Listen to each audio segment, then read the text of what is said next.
Les amis, bonjour. On se retrouve aujourd'hui dans cette belle après-midi de jour férié, il me semble, le 1er mai, pour parler un petit peu à froid du match de hier soir, dingue, 3 partout entre le FC Barcelone et l'Inter Milan.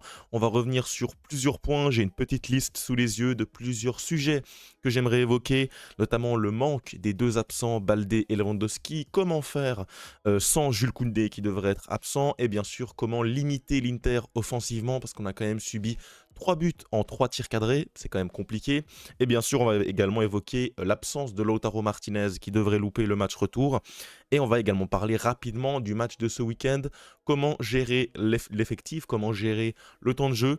On va évoquer tout ça dans cette vidéo. Juste avant que cette dernière commence, merci ceux qui prendront un instant pour s'abonner, pour liker, pour commenter, me donner vos avis dans les commentaires. C'est toujours très très précieux voilà, d'avoir votre soutien, d'avoir vos avis. C'est toujours très constructif, donc merci à vous. Et on va tout de suite commencer par cette rencontre. On va revenir gentiment sur la rencontre.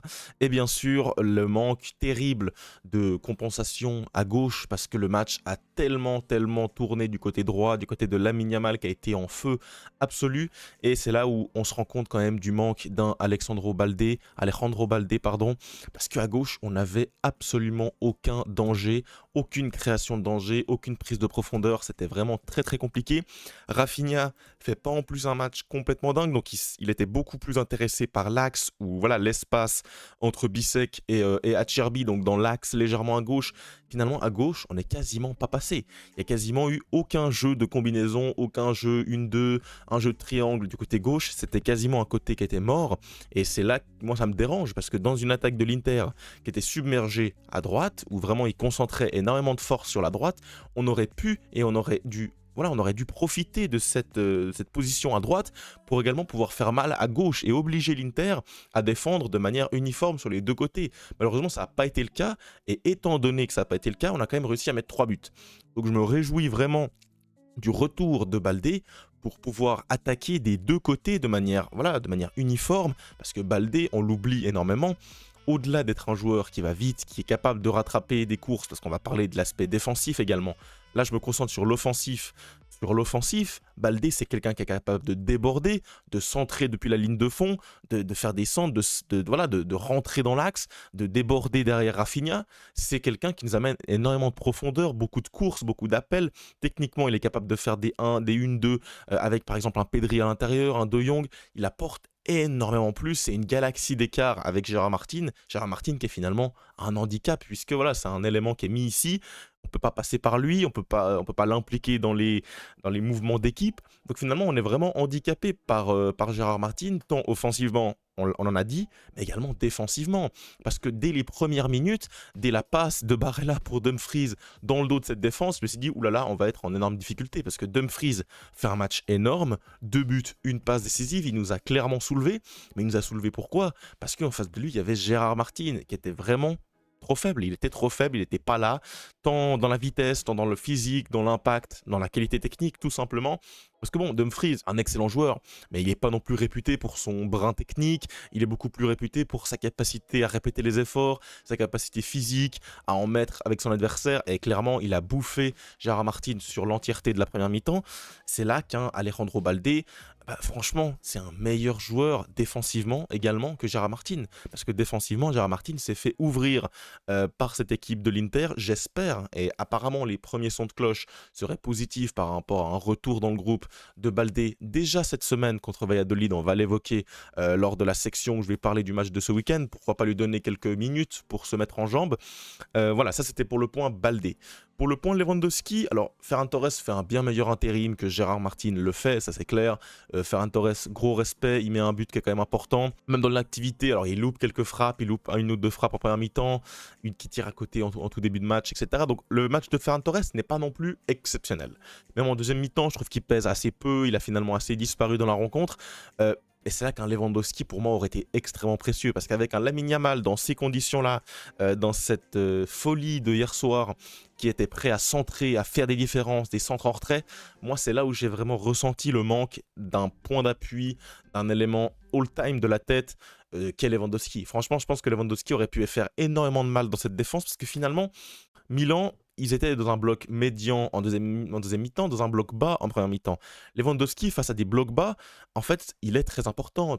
Également parce qu'il peut attirer des défenseurs, il peut s'occuper de un, deux joueurs, être disponible de la tête, être disponible également dans les combinaisons, s'appuyer sur les défenseurs, faire pression, utiliser de l'espace. Alors qu'un Ferran Torres, il est beaucoup plus utile dans une prise de profondeur, une petite profondeur, comme on l'a vu face au Real Madrid, où il est excellent dans ce domaine, il est bien meilleur que Lewandowski, clairement. Mais franchement, dans un endroit petit, dans un petit espace où il faut jouer des coudes avec des Acerbi, avec des Bastoni, avec des Bisek, où c'est compliqué, c'est dur physiquement, finalement, Ferran Torres, on l'a assez peu vu durant cette rencontre. J'ai espoir et voilà, je me dis qu'un Lewandowski aurait pu mieux faire, aurait peut-être pu peser davantage. Lamine Yamal également aurait peut-être plus visé Lewandowski qu'un Ferran Torres dans ses centres, dans ses actions hors trait, etc. Donc clairement pour moi le manque de Levan et de Baldé ont été extrêmement importants et c'est clairement un des facteurs X de cette rencontre. Pour moi si on avait Baldé, si on avait Lewandowski, le match se serait passé différemment. Maintenant voilà, c'est le lot des équipes qui jouent énormément, qui jouent de manière régulière tous les 3 jours avec beaucoup d'intensité en plus. Donc c'est compliqué étant donné qu'on a également perdu un joueur sur blessure. C'est Jules Koundé, le joueur qui ne se blesse absolument jamais. Franchement, je n'ai aucune info de la blessure. Apparemment, il manquerait le match retour, il manquerait peut-être même le Classico. Alors, c'est pas une blessure très grave, mais c'est quand même quelques semaines, hein. C'est une petite blessure musculaire, comme on en voit souvent. Est-ce que c'est vraiment dommageable de perdre Koundé? Oui, ça c'est la première réponse. Est-ce que c'est impossible de faire sans Jules Koundé? Non. Pour moi, c'est beaucoup moins préjudiciable de perdre Jules Koundé que de perdre Baldé. Parce que Jules Koundé, on a déjà vu qu'on pouvait avoir des alternatives, notamment Eric Garcia. Alors évidemment, il est moins fort dans tous les compartiments du jeu, mais ça reste quand même un bon joueur, Eric Garcia. Et on a également la possibilité de mettre Araujo du côté droit. On a également la possibilité de mettre Hector Fort à son vrai poste. Donc à ce moment-là, on a Hansi Flick qui peut trouver des possibilités. Évidemment que ça sera en dessous de Jules Koundé, mais ça peut quand même dépanner. Tu peux avoir une équipe qui reste compétitive avec un de ses remplaçants. Donc à voir comment Flick va gérer ça. Je pense que ça sera Eric Garcia, c'est celui qui a l'air à l'heure actuelle d'avoir le plus de probabilités de jouer, à mon avis, surtout qu'on a vu que Araujo, en fait Araujo fait pas une mauvaise entrée, il est très fort pour revenir dans les joueurs lancés, il est très bon dans la surface de la tête, etc.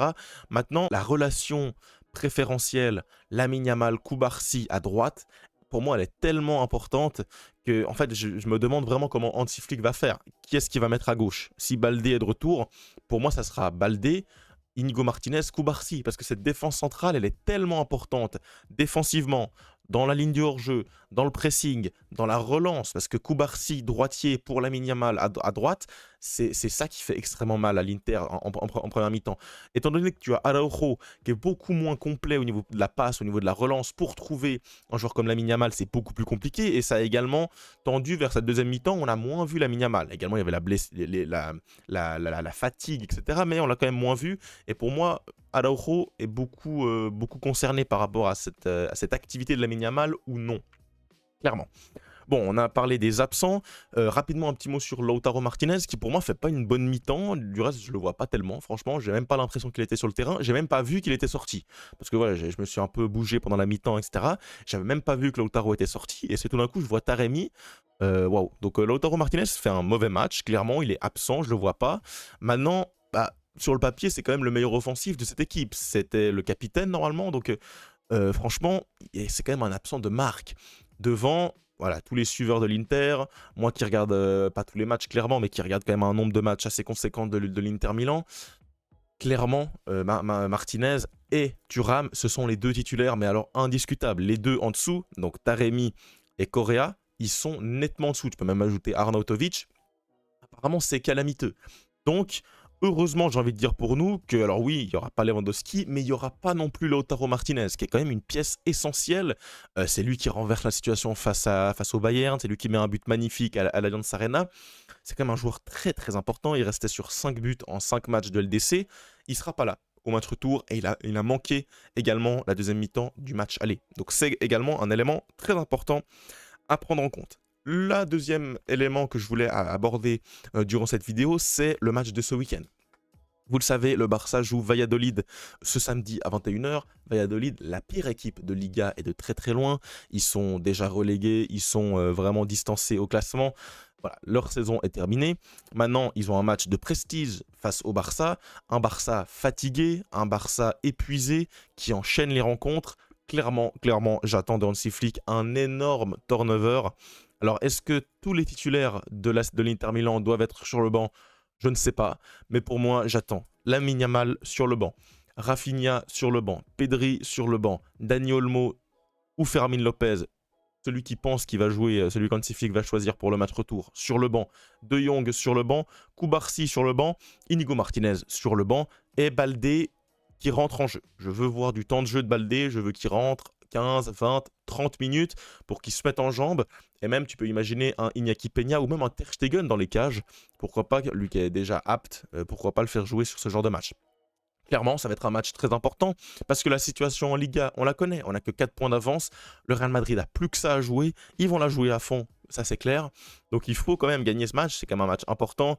Maintenant voilà, avec du Ansu Fati, avec du Pablo Torre, avec des joueurs comme Gavi, comme Pau Victor, est-ce que tu es en capacité de gagner contre le dernière équipe et clairement la plus mauvaise de cette Liga?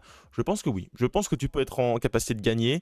Je vais attendre des remplaçants une victoire. Parce qu'on le sait, dans une possibilité de triplé, dans une possibilité de saison historique, tout le monde doit être concerné, tout le monde doit être à fond. Et clairement, je serais déçu si j'ai une mauvaise performance de Christensen qui revient, de la Araujo, d'Hector Fort, des gars comme ça. Je vais en attendre véritablement. Je pense qu'ils ont la capacité de battre une équipe qui est calamiteuse, clairement, une des pires équipes de cette Liga. Bon, on a gentiment fait le tour. J'aimerais quand même revenir sur un des points de cette soirée, c'est les coups de pied arrêtés défensifs. Alors on prend quand même les deux buts de Dumfries sur 2 corners. Je ne sais pas les stats de corner. Est-ce que l'Inter a eu beaucoup plus de corners que ça? Non, ils ont eu 2 corners et leurs 2 corners ont été convertis. Ça, c'est une stat que je trouve désastreuse et je la vois même pendant le match. Je me dis, attends, il y a corner, est-ce qu'on va se le reprendre? Et on se le reprend. Ils ont été extrêmement mal défendus.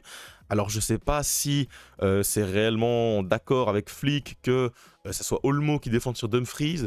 Parce que c'est vrai que cette Inter Milan, elle a quand même beaucoup de qualité. Hein. Elle a Acerbi, Bastoni, Bissek, Dumfries, il y a quand même des gars qui peuvent mettre leur tête. Hein. Marcus Thuram, il y a quand même beaucoup de taille.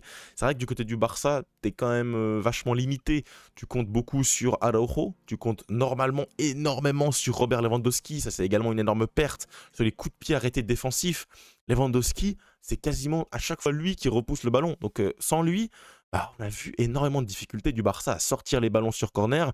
T'as eu 2 corners, t'as eu 2 buts, c'est simple. 2 corners, 2 buts, c'est clairement une statistique qu'il va falloir arranger. Tu peux pas prendre un but par corner, c'est pas possible. Et même de la part de Chesney, de prendre 3 buts sur 3 tirs. Alors j'ai pas envie de lui en vouloir forcément parce que j'ai pas l'impression qu'il est fautif réellement, notamment sur les 2 premiers buts. Franchement, il peut rien faire sur la Madjer, il est totalement pris à contre-pied. C'est normal, la reprise de volée à bout portant. Ah, est-ce qu'il pourrait sortir? C'est quand même dans ses 5 mètres. Bon, j'ai envie de lui dire que c'est pas tellement de sa faute. Par contre, sur la tête, il fait quand même une mauvaise sortie. Sa sortie est mauvaise. Il sort un peu aux fraises. Finalement, le ballon lui passe par-dessus. Dumfries a plus qu'à la pousser au fond. En plus, c'est mal défendu par Olmo. Donc clairement, j'attends de cette équipe du Barça qu'elle ait une adaptation sur les coups de pied arrêtés, qu'elle ait une adaptation dans sa défense dans des grands espaces, parce qu'en deuxième mi-temps, on est quand même en difficulté. On prend un but sur un hors-jeu minime, ça peut faire 4-3, c'est pareil. On est en difficulté, Dumfries à gauche nous fait énormément de mal, et j'espère que Baldé sera de retour. J'espère que Lamine Yamal pourra réellement avoir un aussi grand niveau, parce que si on a Lamine Yamal d'aussi haut niveau, franchement, je pense qu'on peut se qualifier, parce que Lamine Yamal a fait totalement la misère à cette défense. Il suffit qu'un Rafinha soit un petit peu meilleur, qu'un Dani Olmo soit un petit peu meilleur, qu'un Baldé soit présent, que la défense soit un petit peu plus perméable, et je pense qu'on peut passer. Au final, j'ai pas été impacté énormément par cette Inter. Elle n'a pas eu énormément d'occasions, cette équipe. Elle a maximisé ses occasions. Maintenant, dans l'optique d'un match retour, qui est le plus propice à améliorer son jeu, à se développer, à être plus défensif, à améliorer ses stats, je pense que c'est le Barça. Je pense que le Barça est vraiment l'équipe la mieux placée pour se qualifier, pas parce que tu vas aller au match retour à l'extérieur, clairement ça c'est un handicap, je vous l'accorde. Maintenant, je trouve que dans les aspects à améliorer, finalement, je pense que l'Inter a quasiment fait le match parfait, quoi. Ils ont fait le max qu'ils pouvaient. Je suis pas sûr qu'ils pourront faire un match meilleur. Je suis pas sûr que l'Inter va pouvoir vraiment mettre en difficulté sur 10, 20, 30 minutes ce Barça.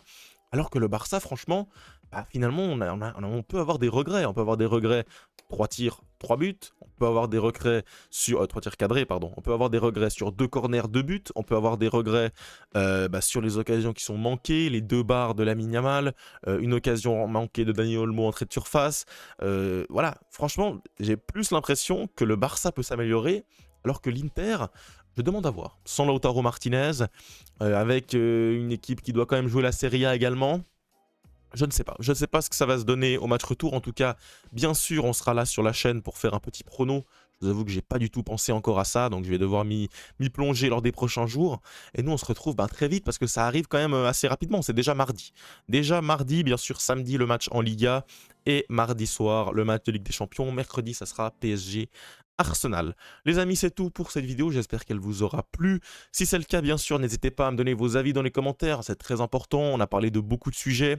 Les absents, Baldé qui revient, oui ou non. Lewandowski absent, énormément de difficultés dans les deux surfaces. Défensivement pour les corners, offensivement pour son impact. Baldé, on l'a dit, défensivement, offensivement surtout, qui a un côté gauche qui est inexistant sans lui. Ça fait énormément de mal. L'absence de Koundé, comment gérer ça? Qu'est-ce que vous préférez? Hector Fort, Garcia, Araujo? Il y a beaucoup de possibilités. Est-ce que Christensen doit rentrer dans une rotation? Pourquoi pas? Il a fait une bonne entrée. Et bien sûr, comment gérer le match de ce week-end? C'est pour moi les 3 aspects les plus importants de cette vidéo, les plus importants de cet entre-deux matchs. Et on sera là à San Siro. On débriefera cette rencontre pour la gagne. Il faut aller gagner. Cette équipe en est capable. On est capable de faire de gros résultats à l'extérieur. Elle nous l'a déjà prouvé. J'attends de cette équipe un match parfait, un des matchs de la saison, aller gagner à l'extérieur dans un contexte hostile. Et pour moi, cette équipe a les capacités de le faire. On se retrouve très vite pour de nouvelles vidéos. Ciao et Visca Barça.